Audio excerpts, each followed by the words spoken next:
CBI আগামীকাল অর্থাৎ 5ই September supreme কোর্টে স্পষ্টভাবে জানাক, এক, কলকাতা পুলিশ যাকে ধরেছিল সঞ্জয় রায় ধর্ষণ এবং খুনে, সে একাই ছিল না একাধিক ব্যক্তি ছিল।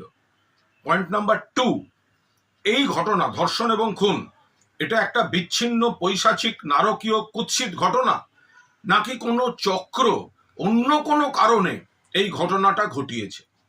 পয়েন্ট নাম্বার 3, যদি সিবিআই কোর্টে বলে যে প্রথমে তথ্য প্রমাণ লোপাটের জন্য প্লেস অফ অকারেন্সে বিকৃতি ঘটানো হয়েছে বলে আমরা তদন্ত এগোতে পারছি না, সেক্ষেত্রে তাদের স্পষ্ট তথ্য দিয়ে জাস্টিফাই করতে হবে যে কেন তারা এই কথা বলছে।